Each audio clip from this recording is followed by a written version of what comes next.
어느 목사가 예수님을 찾아가 질문하였다. 예수님, 뭘 더 잘하면 우리 교회가 하나님의 영광을 드러내는 교회가 될 수 있을까요? 예수님이 대답하십니다. 교회가 해야 할 일을 잘하면 된다. 예배 잘 드리고 말씀 잘 배우고 성도가 서로 사랑하고 세상에도 관심 갖고 맡은 사명 잘 감당하려고 노력해.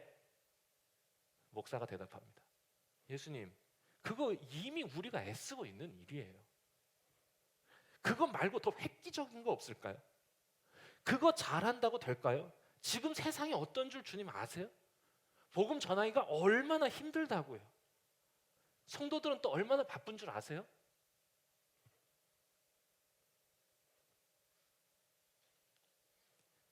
여기가 이제 인터벌입니다. 가만히 이제 이렇게 따지고 드는 저를 이러고 쳐다보시는 거죠. 영서가, 거기 내가 들어갈 틈이 없다. 일단 그 입 다물고 먼저 나를 정말 사랑하는 일에 집중해라. 어려움이 많다는 거 내가 왜 모르겠니? 그런데 그 문제보다 내가 더 크다는 걸 너 알아야겠다. 거기서부터 시작하는 거다. 그 자리에서, 바로 그 자리에서 꿈을 꾸는 거다. 너의 눈에는 이 시대에 복음을 전하고 건강한 교회로 세워지는 게 불가능해 보여도 내가 너희를 통해서 그 일을 이룰 거라는 걸 믿기만 하면 된다. 너희들로는 할 수 없으나 하나님으로서는 다 하실 수 있는. 네, 오늘은 당회가 있는 날입니다. 그래서 한 해를 정리하고 이 새로운 한 해를 소망하는 시간이기 때문에 우리가 이 당회를 준비하면서 우리가 붙들어야 할 말씀을 전하는 것이 좋겠다고 생각했습니다. 그래서 사사기 말씀은 내년에 이어서 전하도록 하겠습니다. 왜냐하면 이게 연말이기도 한데 또 우리 성탄의 시즌에는 주님의 오신 그 이유, 또 주님께서 우리에게 바라시는 또 주님의 그 어떤 기대, 이런 것들에 대해서 우리가 함께 말씀을 나누는 것이 더 옳겠다 싶고, 새해를 시작하면서 우리의 어리석음을 고발해 주신 하나님의 말씀을 다시 붙드는 거, 이게 옳겠다고 보았습니다. 자, 그래서 그렇게 이어지고요. 오늘은 부자 청년이 예수님을 찾아와 대화하는 이야기를 보여줍니다. 네. 부자는 천국에 가기 어렵다. 그래서 이거 우린 부자는 안 되겠구나. 뭐 이런 말씀입니다. 이거 어쩌면 좋겠나, 이제 이런 고민을 하시는 분들도 계실 것 같은데, 일단 부자 청년과 나누는 대화, 그리고는 부자가 천국에 가는 거는 정말 어렵다. 라고 이제 말씀하시면서 이 제자들의 이 그간의 생각을 뒤흔들어 놓으셨던 바로 이제 그 순간의 이야기입니다. 모든 사람들은 다 부자가 되고 싶어 하는데 예수님이 그 생각에 이 철퇴를 가한 것이죠. 부자는 천국에 가기 어렵다고. 너무 흔들립니다. 마음이 막 흔들려. 그럼 부자가 되면 안 되는 것인가? 네.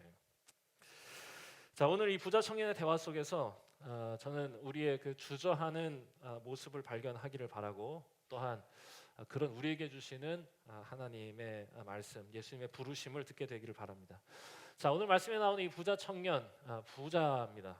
그리고 참 선하고 바른 사람이었던 것 같습니다. 그러니까 돈이 많은데 인격이 무너지지 않은 사람, 흔치 않은 사람 아닙니까?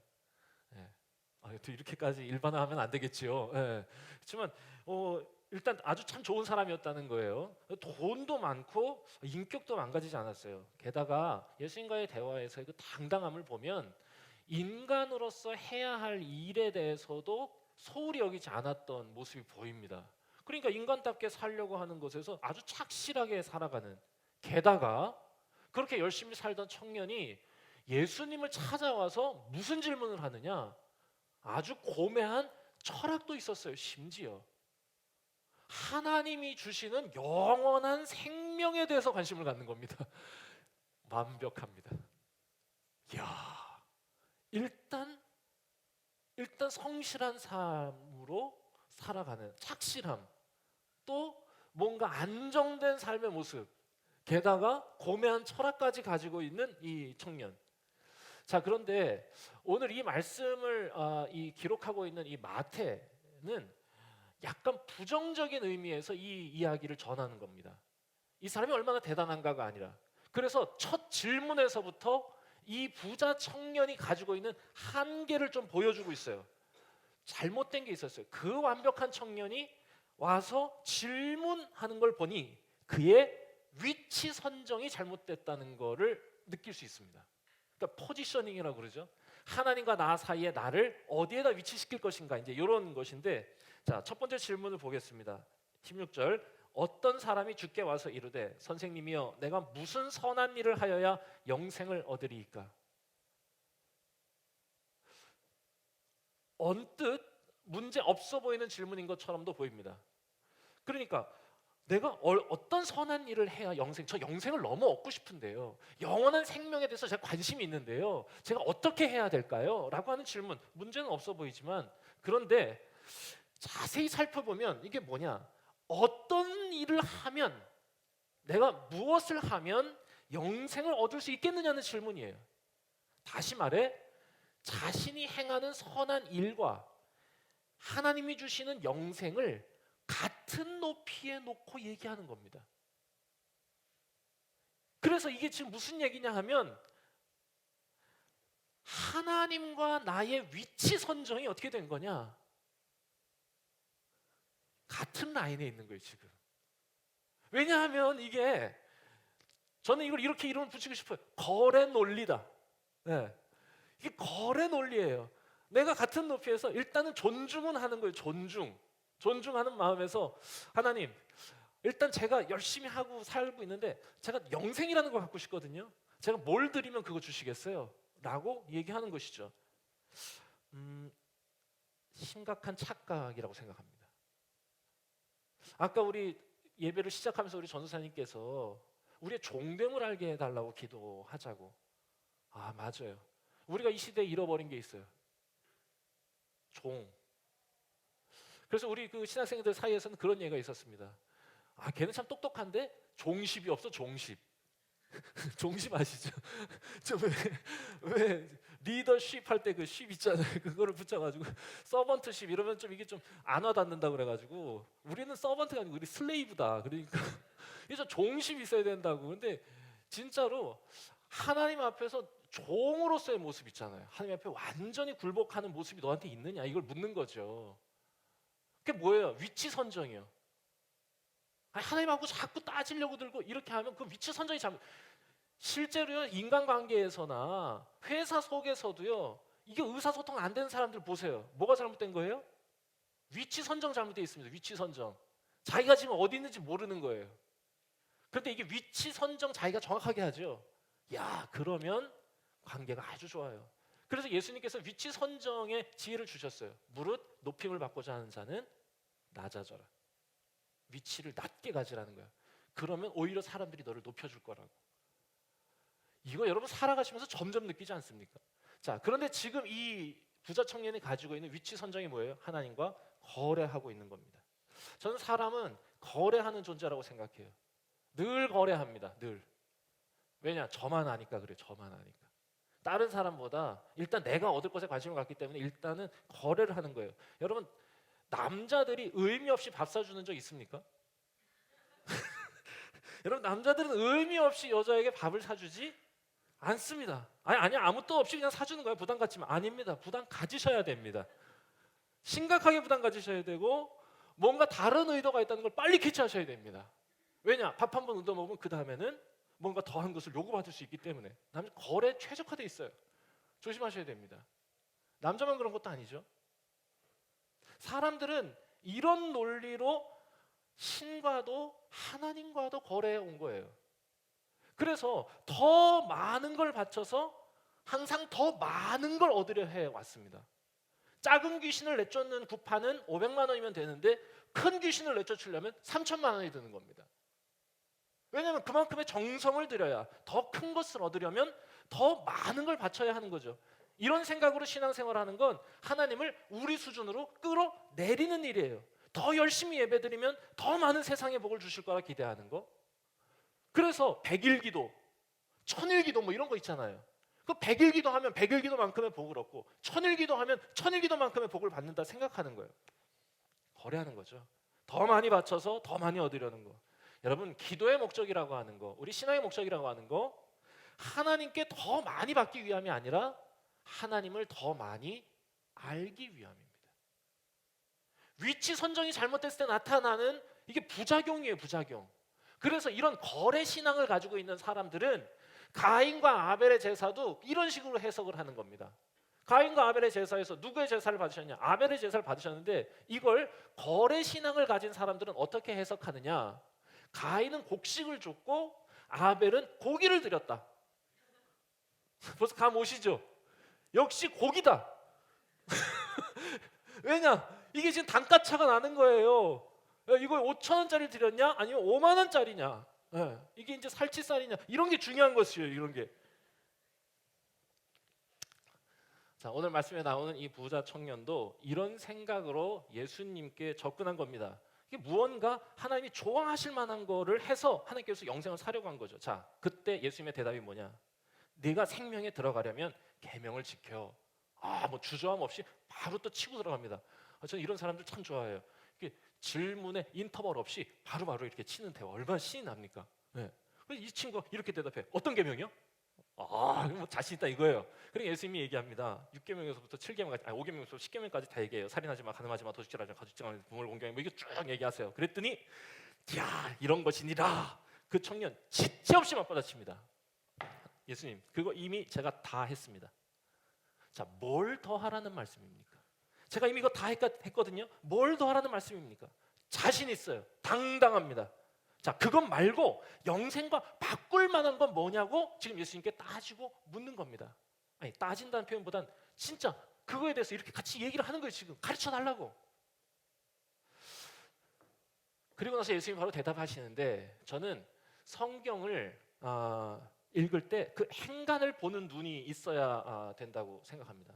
자, 이게 20절하고 21절 그 청년의 이 질문과 예수님의 대답 사이가 이제 바로 그냥 또 예수님이 곧장 대답하셨다 이렇게 되어 있는데, 저는 한번 이 상황 속으로 저를 이렇게 들어가 보니까 20절과 21절 사이에 아마도 예수님이 잠시 여백을 가지셨을 것 같습니다. 그러니까 이 부자 청년의 그 마음을 간파하시고 그 마음을 읽으시고는 이렇게 뭔가 이 불꽃 같은 눈으로 그 청년을 이렇게 바라보고 계셨을 것 같고, 여전히 당당한, 아니 그거 말고 예수님, 그거 말고 진짜 그 영생하고 할 수, 제가 지금까지 이거 다 했어요. 다 했어요. 근데 아직도 제가 공허하거든요. 그 어떻게 하면 얻을 수 있죠? 라고 얘기하는 그 당당한 부자 청년을 가만히 아마 이렇게 쳐다보셨을 것 같아요. 그리고는 그 부자 청년에게 이렇게 말씀하십니다. 얘야, 너 정말로 온전하고 싶구나. 완전하고 싶구나. 자, 그러면 내가 지금 얘기하는 거 잘 듣고 이거 실천하면 된다. 네 가진 것 다른 사람들에게, 가난한 이들에게 먼저 나눠주고 그 다음에 나를 따라와라. 그럼 내가 가르쳐줄게.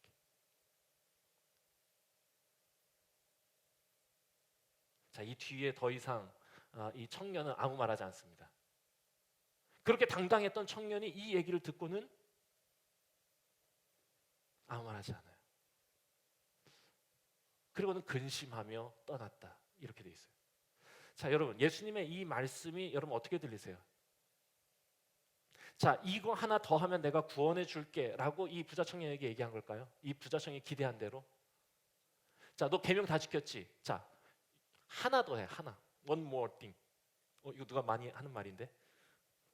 스티브 잡스가 하는 말입니다. 자, 하나 더 있어. One more. One more. 하나 더 있어. 자, 요거 하나만 더 해. 라고 얘기하시는 걸까요? 부자 청년, 거래하려고 온 그 청년에게 그래, 한번 거래 한번 해볼까? 요거 하나만 더 해볼래? 아니에요. 실은 우리 예수님은 그걸 제일 싫어하시니까. 감히 피조물인 인간이 하나님과 거래하려고 하는 그 마음, 그 위치 선정을 제일 불쾌해하시는 거예요. 그러니 거래하시려는 게 아니에요. 진짜 하시려는 말씀이 뭐냐? 그 청년에게 이렇게 말하는 겁니다. 얘야, 너 구원을 얻으려 욕심내기 전에, 그게 네가 뭔지도 잘 모르는 것 같은데 그거 욕심내기 전에 먼저 내려놓아. 내려놓아야 될 게 있는 거야. 네가 네 삶을 윤택하게 만들고 네 삶을 지탱해주고 유지해준다고 생각하는 그거 먼저 내려와. 그리고 나서 나를 따라와. 그걸 지탱하기 위해서 나한테 달라고 그러지 말고 그거 먼저 내려놓을 수 있어? 이 청년에게 있어서는 그게 돈이었습니다. 그러니까 예수님이 그의 중심을 꿰뚫어 보고 그래서 그에게 재물을 나누어 주고 나를 따르라고 하는 겁니다. 이게 어떤 사람에게는 재물일 수 있고 또 어떤 사람에게는 지식일 수 있고 어떤 사람에게는 학벌일 수 있고 어떤 사람에게 든든한 백그라운드일 수 있습니다. 그거 내려놓고 네 자아, 네 의지, 네 배경, 하나님보다 사랑하는 그 무엇, 아니 하나님 없이도 잘 살 수 있을 것처럼 만드는 그 무엇, 자 그런 착각하지 말고 그거 내려놓고 나를 따라와. 아니 그것보다 이게 더 귀하다는 걸 네가 안다면 따라와. 너희가 진짜로 영원한 생명이 그것들보다 더 중요하다고 네가 마음을 가지면, 그게 믿어지면, 고백되면 그때 따라와 라고 얘기하는 겁니다. 그러니 여러분, 예수님이 제자들에게 하셨던 말씀이 이해가 됩니다. 누구든지 나를 따라오려거든 자기를 부인하고 자기 십자가를 지고 따라와라. 자기를 부인하고 따라와라. 그러니까 예수님께 이 청년이 어떻게 영생을 얻을 수 있습니까?에 대한 예수님의 대답은 재산을 나눠줘라가 아니에요. 부인하고 따라오라는 겁니다. 이 부자 청년에게 요구한 것이 그거예요. 예수님이 정말로 원하시는 게 뭐냐? 그것들보다 나를 더 사랑하냐고 물으시는 겁니다. 그것보다 나를 더 사랑해? 마치 부활하신 예수님이 베드로를 만나서 베드로에게 사랑을 확인하시면서 그때 말씀하셨던 것 똑같은 겁니다. 얘야, 네가 이것들보다 나를 더 사랑하느냐? 라고 물으신다는 거 아시죠? 네가 나를 사랑해? 라고 묻지 않고 이것들보다 나 사랑해? 라고 물으시는 거예요. 돈을 무조건 버리라는 게 아니에요. 그것보다 나를 사랑하는지 우리에게 물으시는 거예요. 너에게 정말로 영원한 나라에 대한 참된 생명에 대한 소망이 있느냐고 물으시는 거예요. 진짜 인간이 살아야 할 참된 생명의 길에 대한 갈망이 너한테 있냐? 정말로 하나님이 살아계시고 그 하나님이 너희에게 기대하시고 소망하신다는 거, 살아있는 눈으로 너희들을 바라보시고 너희들의 손을 붙잡으려고 지금 손 내밀고 있다고 하는 것에 대한 진짜 갈망이 있냐? 그분이 너희들을 모아주시고 너희들이 만들기 소망하시는 그 나라에 대한 소망이 너희가 있냐라고 이 부자 청년에게 또 우리에게 물으시는 거예요. 천지를 창조하신 하나님 앞에서 얼마 되지도 않는 재산 가지고 그 얄팍한 지식 가지고 거래해서는 안 되는 거예요. 내가 무언가 더 하는 것보다 훨씬 더 중요한 건 여러분, 그래서 하나님 품에 안기는 거예요. 하나님 품에 안겨서 내겐 주님이 필요하다고, 하나님 더 사랑하고 하나님 더 의지하는 거. 정말로 우리 주님이 우리에게 요구하시는 건 그거 아니었을까? 이 부자 청년에게 하나님이 기대하신 게 그게 아니었을까? 나랑 거래하려고 그러지 말고 내 손 붙잡는 것부터 시작하자고 얘기하시는 거예요. 여러분, 그러면 그때 하나님이 주시는 은혜가 있어요. 그게 뭐냐? 내가 거래할 때는 내가 영생까지도 내가 쟁취하려고 하는 거잖아요. 그런데 그걸 내가 하는 게 아니고 내가 품에 안겨서 그분의 인도하심을 받는 종십을 가지고 살아가면 놀랍게도 새로운 세계가 보이는데, 그게 뭐냐? 나보다 크신 하나님이 하실 일을 보게 하시는 겁니다.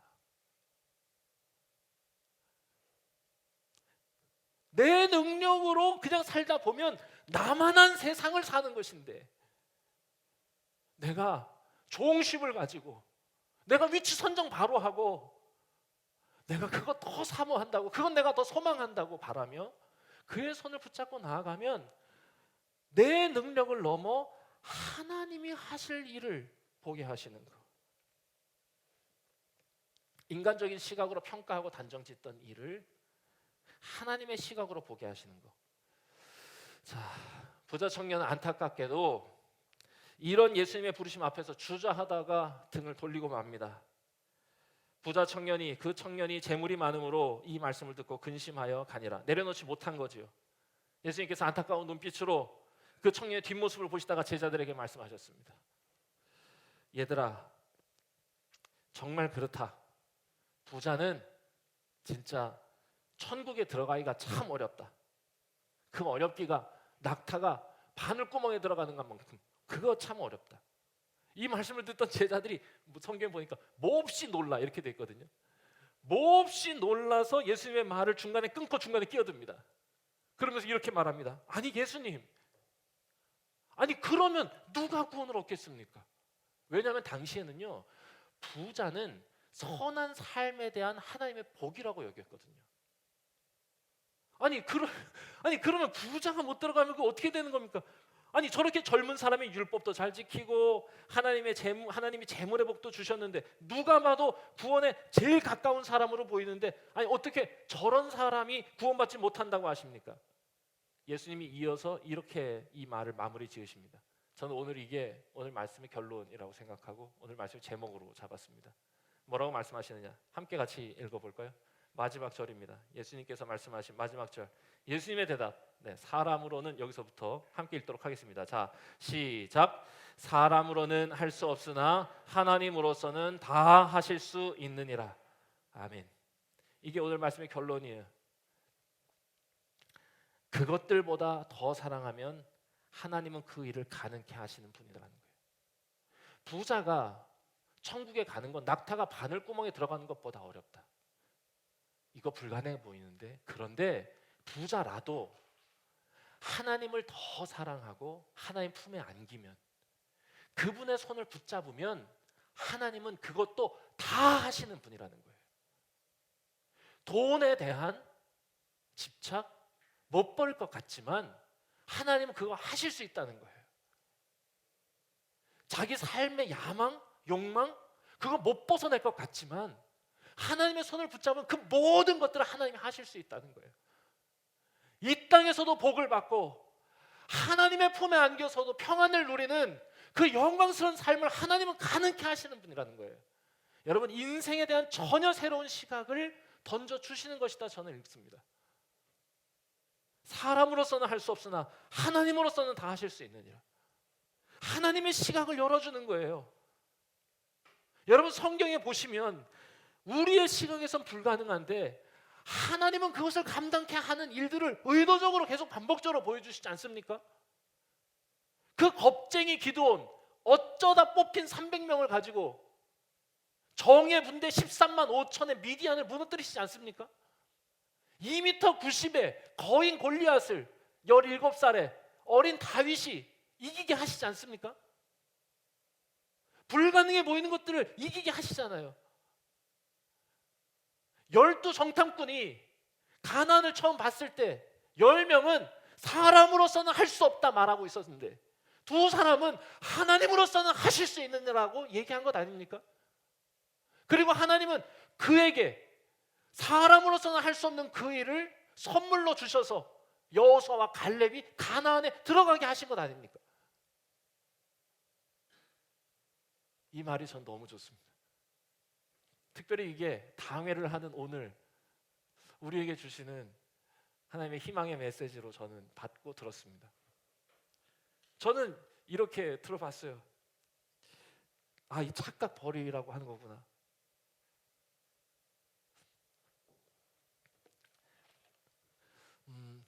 솔직히 저는 두려움이 많은 사람이거든요.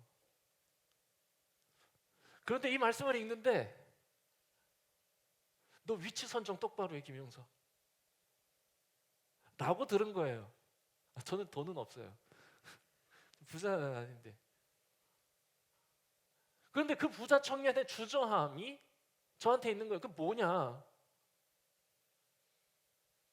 여전히 제가 뭘 보고 있는 거냐? 제 인간적인 한계와 능력을 보는 거예요. 목사인데. 아, 그 예수님이 이렇게 저를 쳐다보시는 것 같아요. 변명하고 있는 저를 이렇게 쳐다보시는 것 같아요. 그리고 영서가 라고 얘기하시는 것 같았어요. 그리고 저한테 이렇게 말씀하시는 겁니다. 사람으로서는 할 수 없으나 하나님으로서는 하실 수 있느니라. 이게 믿음 아닌가? 그래서 저는 오늘 말씀 이렇게 한번 적용해 봤습니다. 어느 목사가 예수님을 찾아가 질문하였다.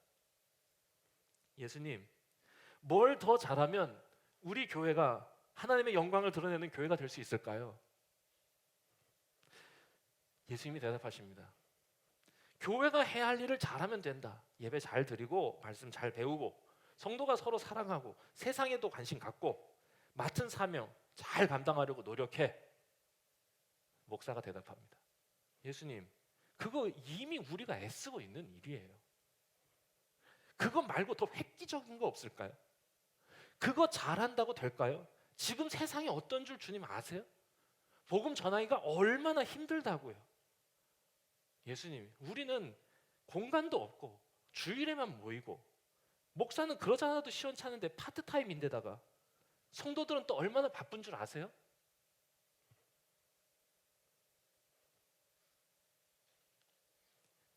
여기가 이제 인터벌입니다. 가만히 이제 이렇게 따지고 드는 저를 이러고 쳐다보시는 거죠. 영서가, 거기 내가 들어갈 틈이 없다. 일단 그 입 다물고 먼저 나를 정말 사랑하는 일에 집중해라. 어려움이 많다는 거 내가 왜 모르겠니? 그런데 그 문제보다 내가 더 크다는 걸 너 알아야겠다. 거기서부터 시작하는 거다. 그 자리에서, 바로 그 자리에서 꿈을 꾸는 거다. 너의 눈에는 이 시대에 복음을 전하고 건강한 교회로 세워지는 게 불가능해 보여도 내가 너희를 통해서 그 일을 이룰 거라는 걸 믿기만 하면 된다. 너희들로는 할 수 없으나 하나님으로서는 다 하실 수 있느니라 라고 얘기하시는 것 같았습니다. 오늘 우리는 당회입니다. 한 해를 정리하고 앞으로 우리가 어떻게 이제 또 새해를 맞이할지를 준비하는 거죠. 우리는 설립 예배를 드리고 나서 이제 네 번째 당회를 오늘 갖게 됩니다. 올 한 해 이렇게 돌아보면 희망을 볼 수 있었던 한 해였다는 생각이 듭니다.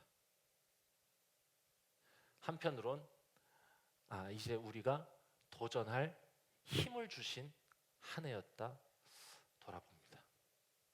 하나님이 하신 일입니다.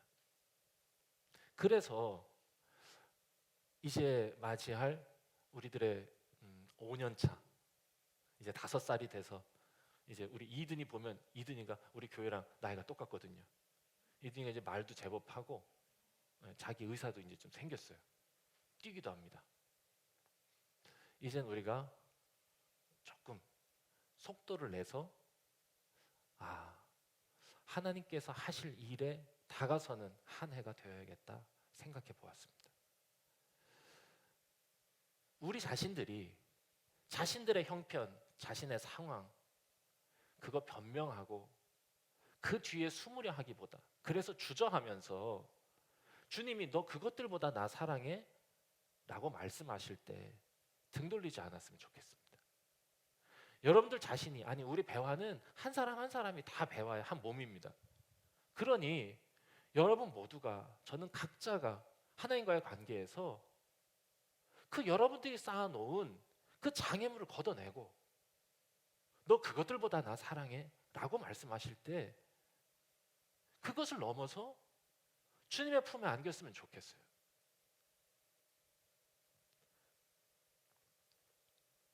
마치 탕자가 돈이 좋아서 아빠 거 다 뺏어가지고 나갔다가 돌아와서는 아버지 품에 안겨서 막 기뻐하잖아요. 그 왜 기뻤을까요? 다른 거 아니지 않습니까? 그 기쁨을 우리가 누렸으면 좋겠습니다. 하나님을 사랑하는, 그거면 충분하다고 여기는 그 마음이요. 내년에 우리 모두는 우리가 만들어 놓았던 우리의 주저함의 장벽들을 다 걷어내고 그것을 넘어서 주님 품에 더 따뜻하게 안기는 한 해가 되었으면 좋겠어요. 사람으로서는 할 수 없으나 하나님으로서는 하실 수 있다고 여러분의 삶에 하나님의 은혜를, 하나님의 믿음의 역사를 초청하고 기대하시는 일이 있었으면 좋겠어요. 하나님이 내 삶에 무슨 일도 하실 수 없다고 우리 스스로 불능의 상태의 신앙을 만드는 게 아니라 하나님은 다 하실 수 있다고 하나님의 일을 우리의 삶에, 내 인격에, 우리의 관계에 모실 수 있는 새로운 한 해를 꿈꿨으면 좋겠습니다. 오늘 주님께서 주시는 이 말씀이 우리 교회 안에 또 여러분의 삶에 오랫동안 메아리치기를 간절히 소원합니다. 함께 기도하겠습니다.